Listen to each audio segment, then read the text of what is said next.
Hello, everyone, and welcome back.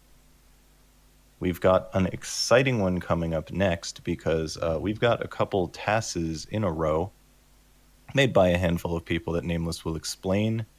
And first up, we've got Crimson Needle 2.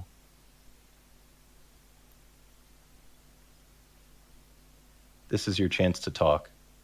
Whoa. All right, this is first we're showing CN2, then Crimson with extra commentary from Nal. Nal will be joining us for the Crimson commentary. Both TASs were made by me, Framzo, and Algosith. So, just so you know, it was not just me, and it was also not just me and Framzo. I don't know, Framzo, do you want to say something? Before we start? Not much before the run start, because we'll have plenty of time, I guess, during the run. We do have a bunch of time. All right, can you do a countdown so I can sync the video? Once you start. Yeah, do I just go? Yeah. Wolsk. Okay. Yeah. All right. I guess we're ready. So let's start in 3, 2, 1. All right. So this is you might have heard of this game before, Crimson Needle 2. You might not have seen this be played with the Miku sprite though. This, I think, was a choice made by Algosith. Yeah, we're just playing as Miku. I'm not sure how you're meant to get it, but it is in the game. I think it's a secret item. And I think, okay, so I want to get out of the way that this is not the unmodified game. I think one of the changes is that we just play as Miku. But we also added the extra inputs we can make, just to make tasking simpler and to allow for window trick. Mostly to allow for window trick. Mostly window trick. But also... Yeah. Yeah, go ahead. Go ahead. No.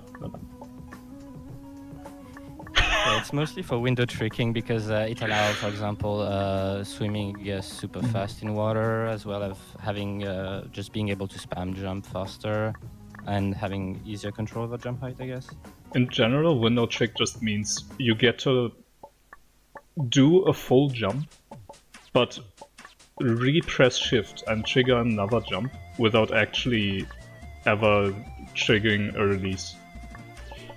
This game does not have AD, no. Alright. Window trick, I guess, can also be used to conserve a jump of Vine as well. Yeah. So the early screens are not that interesting, but you get that cool skip there. Or actually, I'm looking at the wrong thing. I should look at my OBS and not the stream. But yeah, the early screens don't have many skips. What's AD? The AD keys are often used in Fangames to allow for the player to move by 1 pixel at a time, horizontally. Which is usually just used so you can, get any line you want. But in TASs, it allows you to move 4 pixels a frame on ground, rather than 3 pixels per frame. The usual normal, walking speed. I will try to look at chat every now and then to answer any questions, but it's not easy. Oh yeah, I guess something to note about this TAS, specifically this one, much less so for Crimson, is that a lot of these TAS was done automatically, quote unquote, via brute forcing, where we would recreate the screen in JTool and then feed them into the brute forcer and wait hours to sometimes days. And this saves surprisingly a lot of time when TASing, because it gives us something that is very close to the most optimal way to do a screen. With a lot of not a lot of manual work. but yeah, it doesn't take a lot of manual work, so It takes quite a bit it of helps us a processing lot. power, but like Yeah, it computing takes power. a lot of processing power. But it also has its flaw. Like we cannot do anything with the triggers, anything that moves. If a gimmick is too complex, we cannot implement it. Okay, that So was an instance of a skip. That's an instance of a skip, and I think coming up is an instance of a skip. Small skips, but there you go. Skipping another one. Yeah, so the brute forcer is something that Algosif and me have worked on for quite a while. We first used it for the K3 TAS, the 100% TAS, which it was in a usable state near the end of the TAS, so we didn't get to use it much. I still had to manually, TAS a lot of the vanilla needle as is.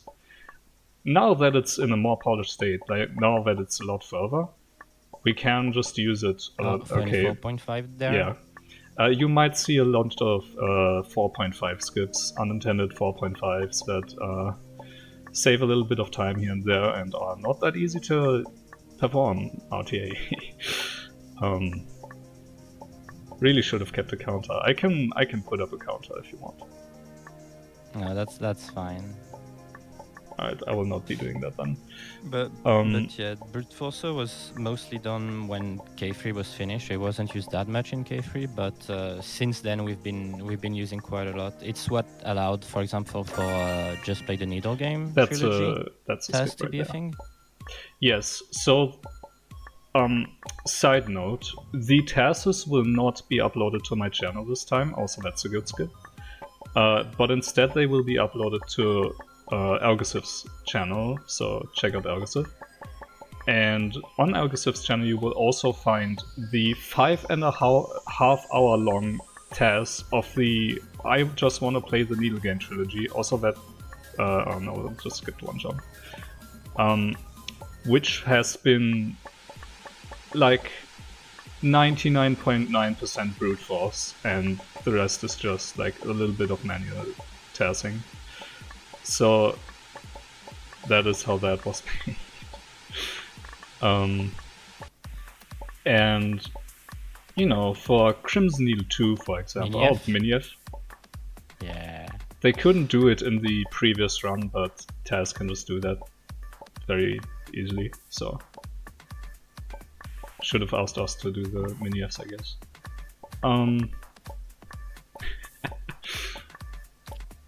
Here's a good skip coming up. Look at this one. That skips like a quarter of the screen. And it's just a squish gate. It's just a squish gate. So yeah, you do also get to see some nice skips in here. Though this game does not have that many like big skips. But yeah, that's the ones that exist are nice. That is one of the quote-unquote issue with the 100 floor game, I guess. Here you also like get to see the really fast swimming that Framza was talking about. It's also on the when next screen. Swimming upward. Yeah. Yeah, when swimming upward, we can go insanely fast. But yeah, that's one of the issue with the 100 floor game is that they usually are linear. And so finding skip, it usually skips a bit of the screen, but you can never skip too big a chunk at a time. Other things to note for the brute forcer, we can pretty much only brute force very vanilla needle, which just means the things you find in J2, pretty much. Yeah, and even J2 has like moving apple, I guess animation that are supported. Okay, yeah, Apple animations are something that are like half supported, but fully accurately simulating them would explode the search space and make it unfeasible again. Or infeasible, I should say. Brute forcing an entire screen at once. There is a little compromise we made with Apple. We use both of their animation frame as reference in the brute forcer, overlapping. So essentially, if there's strats that are like animation dependent, the brute forcer cannot find it. Yeah, you can also do the opposite, where you only take the intersection of nice 4.5. That kind of 4.5 with the spike is only possible really with window checking, like with using window check. Yes, the apple animation does affect hitboxes. You know how you can walk underneath an apple only on one animation frame? That's like an instance of that.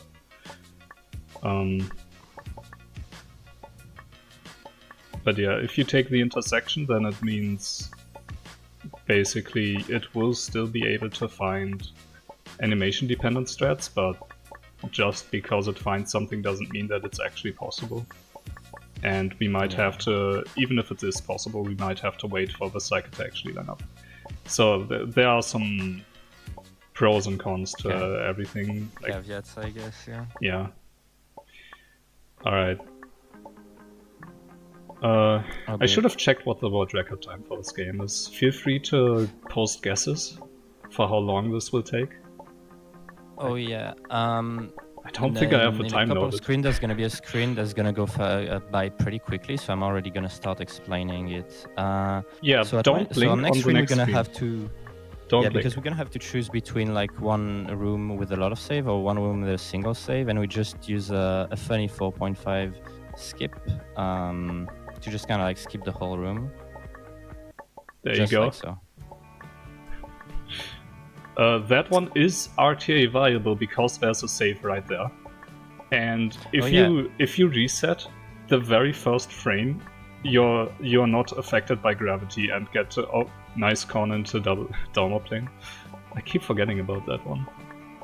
The first frame, you are not affected by gravity in this game, so you get a higher jump than normal, and that makes that skip RTA viable as well. You do not need window check for that. That is true.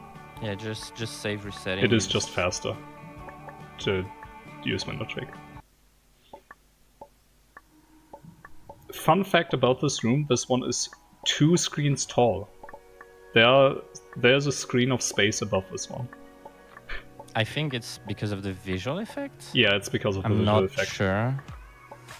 Like the way that's implemented uses the extra space at the above the screen. So yeah.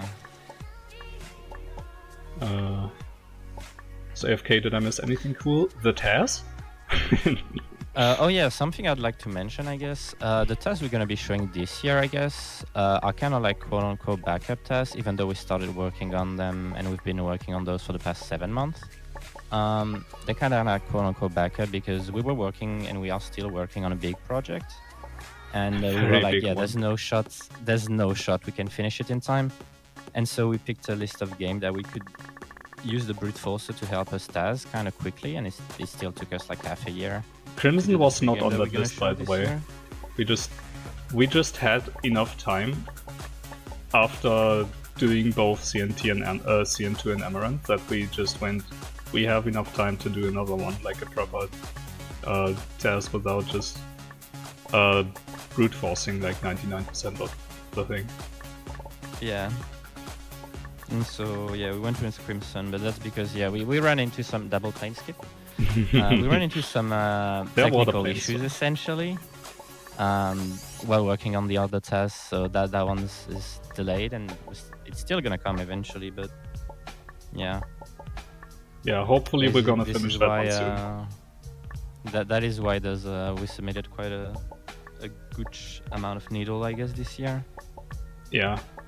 Sorry for the boss enjoyers. You will have to wait for Crimson. Or, the end of this one. Because there's also Crimson. With CN 2.5 around the corner, it's I guess. Yeah, we definitely knew about that one. We definitely did. Yeah, we absolutely didn't know about that one, but somehow it felt like it's a good timing to release the TAS. Oh, definitely.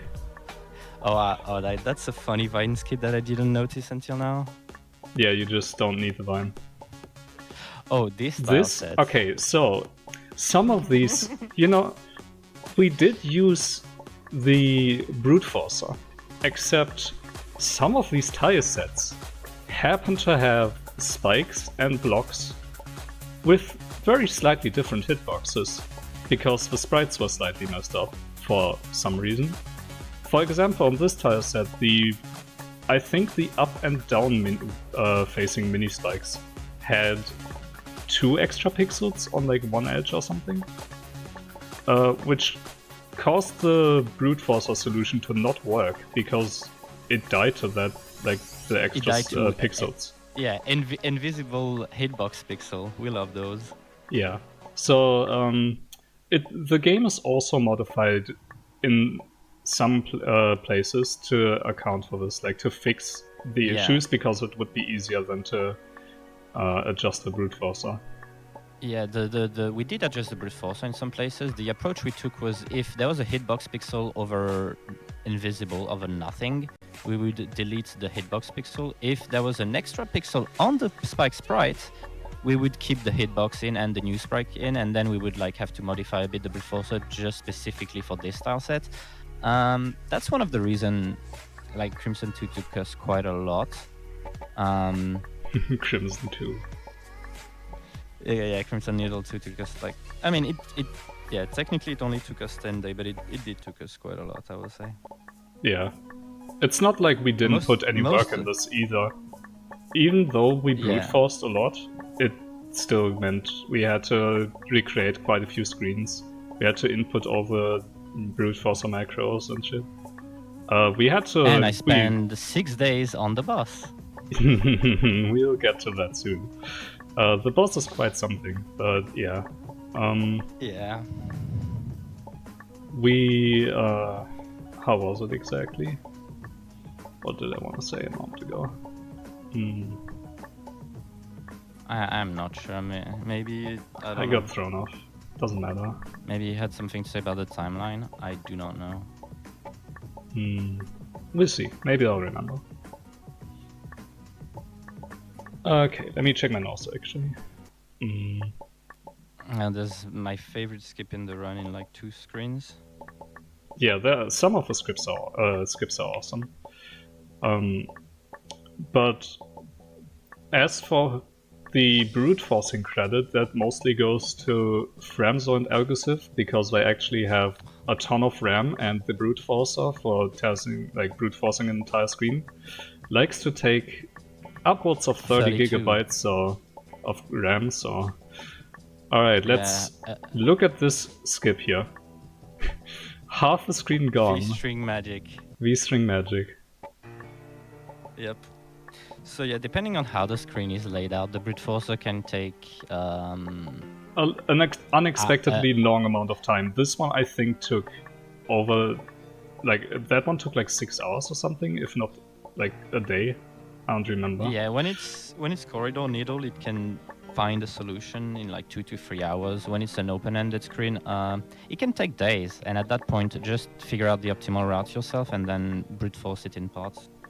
Yeah, it's like the way to go, because well, the brute forcer will literally try to explore everything it can, and with very open screen, everything it thinks is worth exploring in that what it already explored and how fast it got to places. But generally, if you give it enough opportunities, it will just explore everything, which is very memory intensive and time intensive. And in some cases, we brute forced screens, or rooms rather, that are multiple screens big. And especially those like to take a lot of time. We will get to see one, I think an Amaranth that took multiple days to brute force. I think the maze at the end of this also took... No. The maze did not take very long. It took a surprisingly low amount of time to brute force that one. I see. I would have expected that one specifically to take at least a day. Hard to believe this isn't a TAS? Yeah, this totally is not a TAS. We're playing right now. Can't you hear my keys? I'm actually afraid of pressing my keys right now. I feel like it's gonna move shit. And I'm not gonna do that.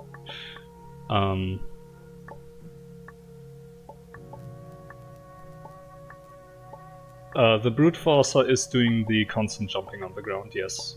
Like the jump spams on the ground, that's the Brute Forcer. And the left, right, when it only needs... Like, if it's falling straight down and it just needs to fall straight down, it will just turn around a lot. Yeah, it will just... We didn't tell it to do that, it's just the search algorithm likes to do that. Okay.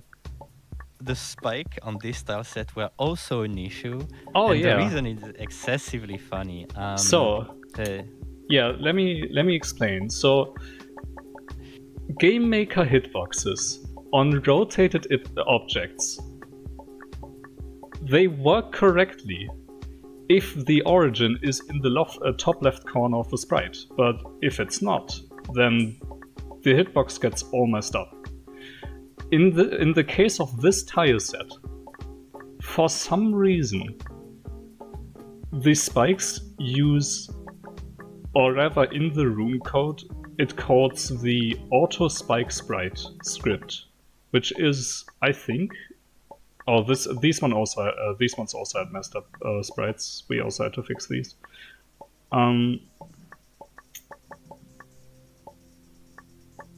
The auto spike script,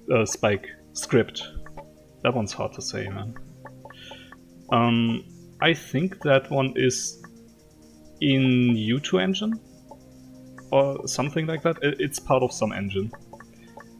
And what it does is it makes it so if your spikes or the spike sprites are the origin is in the center of the image, you only need one of the sprites rather than 4 for each rotation. Right? For left-facing spikes, right-facing spikes, it's all the same sprite. It just gets rotated automatically. Hang on one sec. Really funny skip here. Yeah, that's an awesome skip. Here's another awesome one. Yeah, we go to the left here because it's just faster, because falling in the water is just slow. Yep. The issue with the auto spike sprite script is exactly what I just said. The hitbox origin has to be in the middle of the sprite, which means that the rotated hitboxes are actually not gonna be what they look like, which messed up the Brute Forcer a lot. Which is very funny. The fix was to just comment out the usage of the auto spike sprite script because the sprites were already the sprites were already, yes, the sprites were already correct. I don't know why the script was used there. It's also like one of the only screens in the game where that script was used. This is an insane big skips. Yeah, we skipped like half a screen. I thought there was a big skip here as well. And I think there's the small D-plane shortcut here. Oh, never mind, yeah. That one. I thought there was a different one, sorry.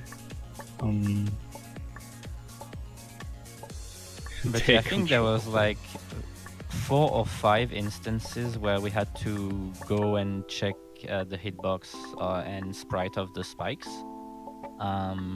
Yeah, if we went to input a macro and it would not work, and we were wondering like, why does it not work? Why is just it to then discover oh, it's just another sprite that is messed up. Thanks. Thank you, Kale. Shoutouts to Kale, by the way. I hope you checked rarely the sprite was in 2.5. Yeah, otherwise you will... we do the corner diagonal. True. Otherwise you will be getting DMs. You would notice you might notice the issue with the spike if you graze them really, really close. The thing is, the Brute Forcer just graze spike constantly because it knows exactly, it knows exactly the hitbox size and shit to not die.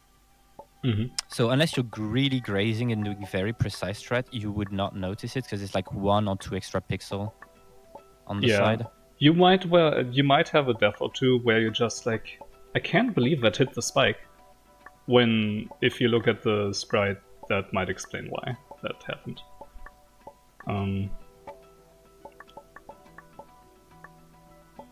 Almost certainly not. Thank you. Alright, coming up is the Needle Rush. Oh, yeah. So here, of course, this is brute force, because why wouldn't we brute force this room? Alright, so you have to get the keys. If you don't get all 5 keys, you cannot progress. That is Yeah. that is the joke here. The forced secret. Quote unquote secret. I think these are throwbacks to other games. I'm actually not certain. I'm I not would well think so as well, but versed I'm enough in Fangames. yeah, I'm the same. Someone in chat just Oh yeah, enlighten something us. funny by the way about this last jump. Technically you can do the jump from the left all the way to the warp without landing in the keys. So we actually had to like do the end of that route manually, because otherwise it would just skip the key straight up. Yeah, we can't really tell the brute forcer, hey, you have to go here and then to the warp. So we had to manually do that jump to get the key and then enter the warp. Yeah, no, CN 2.5 is probably in studio, and that was the main reason I believe it was started, was to be CN 2 in studio. And there's no TAS tool for studio, so yeah, that's a big rip.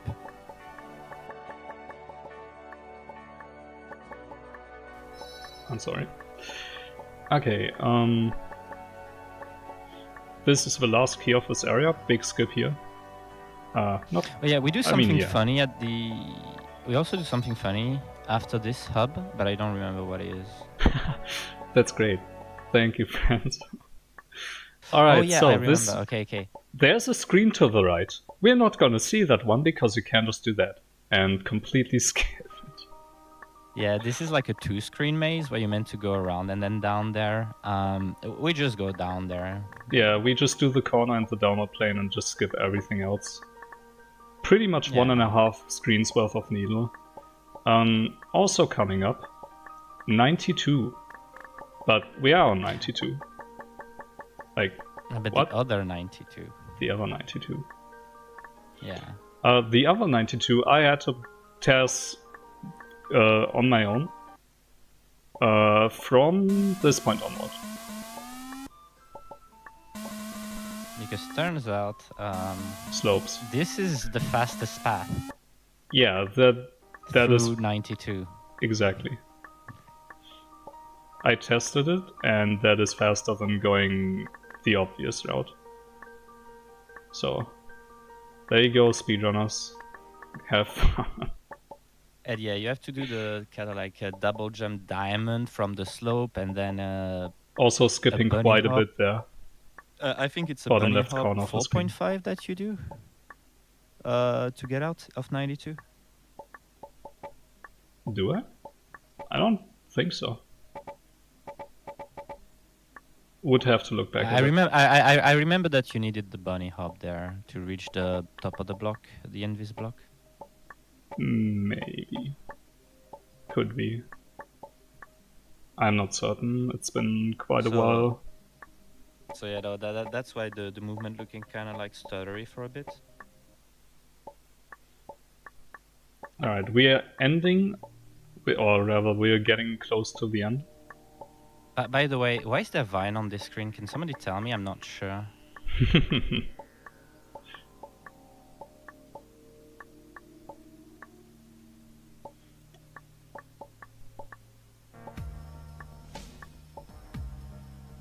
Any other notes?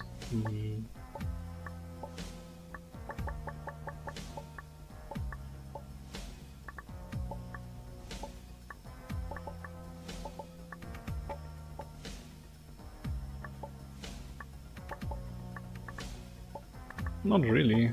I think I'm kind of done with notes.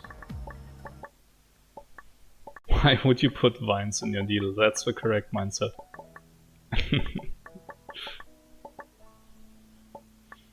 Alright, we're on screen 1. How did we get here? I was looking away for 5 seconds. Yeah, we did back in time. You know, screen 0? Yeah, we're still doing back in time. Damn. As a matter of fact.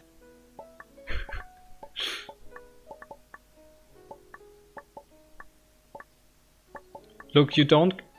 You don't have to complain about screen 100 being instrumental because you only get to see it for like half a minute.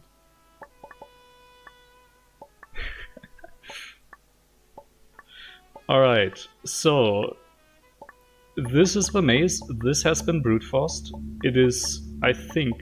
The only time save in this maze is this mini-F, by the way. The rest is just... The rest is intended path. I think this didn't even take 30 minutes to brute force, by the way. Just because of all the different paths we blocked off. Okay, boss fight. This was made by Fremzo. This is this boss fight you see, made by Fremzo. Yep. Enjoy. So the main issue with the boss is essentially whenever you hit green, it will set everyone iframe to a set number. So you have to always hit green last, because otherwise you're missing a hit on whoever you're trying to hit. So phase 1 is kind of like tied to those green cycle, which is very hard to hit optimally. This is, I think, the one place where I lose a bit of time during the boss. And phase 2, there's a lot going on in phase 2. Every time you jump on the block, they're meant to crack. Whenever you shoot one, you switch between the summer and the winter, I guess. Yeah. And sometimes when I'm underneath, I had to get stuck in an ice block as the ice block appeared to get an extra jump out of it. Yeah, if you're careful about your jumps, you can just not crack the blocks. You might see that sometimes. Where careful means you just bunny hop with the correct B string, because of course. But that is the end. That is technically TAS time. That's the last time. There. In just about 30 minutes. I don't remember the exact time. I do actually know the exact time. If people want to try and take guesses during the credits. Some people did post guesses. I'm scrolling back up, and they're gone. Never mind. No, this is not exactly 30. Oh, maybe on the Fangame Marathon timer. For real time, I think it is around 30. But for in-game time, because in-game time works weirdly, we're a bit under 30 for in-game time, which was the main goal of the TAS. So yeah. We only had the dot kit TAS up to now, but now we also have the normal kit TAS. Yeah, just the regular any %.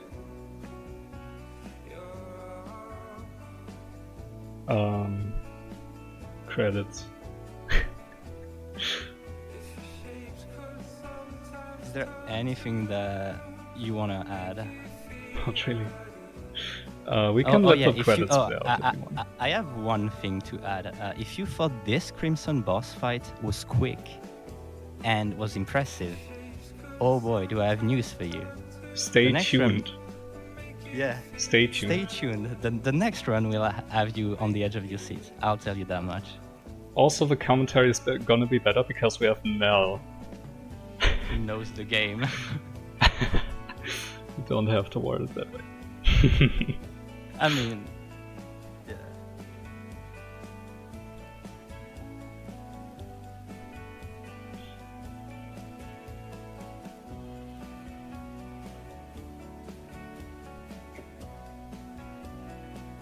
But I think other than that, we are pretty much done here.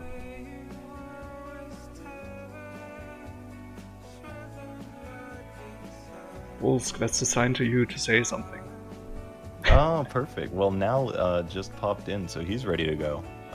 So we can just get it immediately set up, unless you have a little bit of stuff you actually need to do to get that going.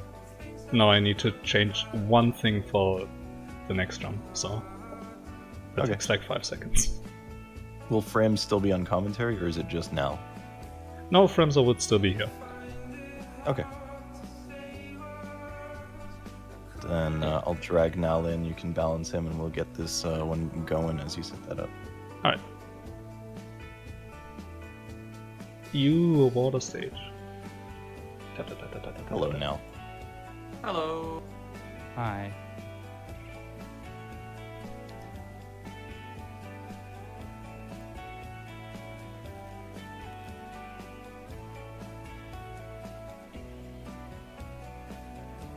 Alright, next run is already set up and good to go. Ooh. Fast. You know it. I was setting it up during the run. Maybe not that fast. Alright, let me know when to... Oh yeah, it's already it's good. You're good.